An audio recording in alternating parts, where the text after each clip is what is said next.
বেশি সময় পরে হলেও আল্লাহর বিশেষ রহমত ও এলাকাবাসীর ঐকান্তিক প্রচেষ্টার ফলে তা দখলমুক্ত হয়েছে। গত ৯ নভেম্বর সেই দখলমুক্ত মাদ্রাসা প্রাঙ্গণে হয়ে গেল গাইবান্ধা জেলা সম্মেলন। আত্মাহারিক টিভি, ওহির আলোয় উদ্ভাসিত জীবনের জন্য। আসসালামু আলাইকুম। গাইবান্ধা জেলার শিমুলবাড়ি আহলে হাদিস মাদ্রাসা একটি ঐতিহাসিক ও ঐতিহ্যবাহী মাদ্রাসা।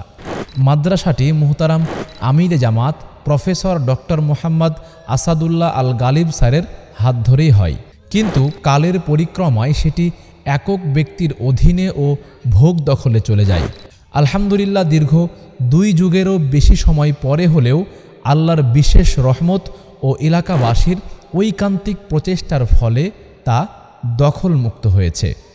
গত ৯ নভেম্বর সেই দখলমুক্ত মাদ্রাসা প্রাঙ্গণে হয়ে গেল গাইবান্ধা জেলা সম্মেলন।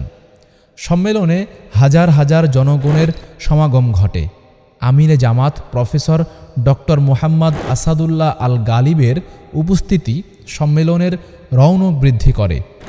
আমিরে জামাতের বার্ধক্যজনিত কারণ ও এলাকার মানুষের ব্যাপক আগ্রহের কারণে আকাশপথে হেলিকপ্টার যোগে তিনি সেখানে যোগদান করেন। উল্লেখ্য যে অত্র এলাকায় আমিরে জামাতের মাধ্যমে প্রায় 12টি মসজিদ প্রতিষ্ঠিত হয়েছে।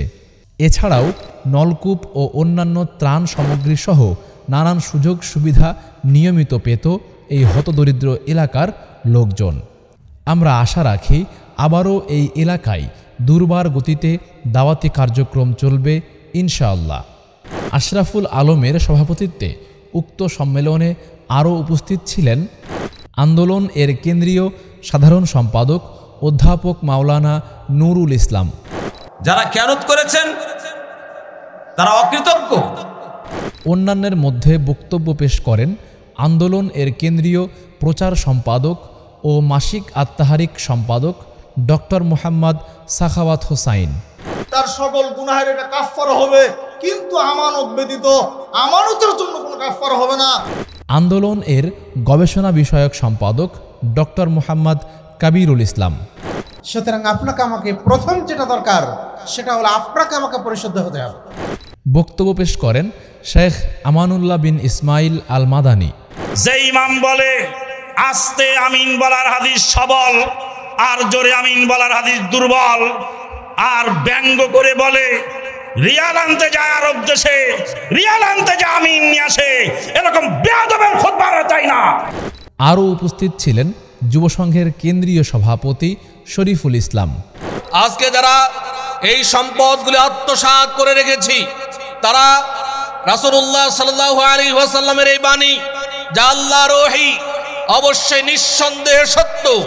উপস্থিত ছিলেন আহলে হাদিস পেশাজীবী ফোরামের সভাপতি ডাক্তার শওকত হাসান। আল্লাহ বলেছেন যে ফাযাক্কির বিল কুরআন, তোমরা কোরআনের মাধ্যমে মানুষকে উপদেশ দাও। এছাড়াও জেলা আন্দোলন, যুব সংঘ, সোনামণি আল আউনের বিভিন্ন স্তরের দায়িত্বশীল উপস্থিত ছিলেন। এত বড় ও সুন্দর আয়োজন করার জন্য অসংখ্য ধন্যবাদ জানাচ্ছি গাইবান্ধার জনসাধারণকে, সেই সাথে যারা অক্লান্ত পরিশ্রম করেছেন তাদের সবাইকে। আল্লাহ তাআলা সবার উত্তম পারিতোষিক দান করুন, আল্লাহুম্মা আমিন।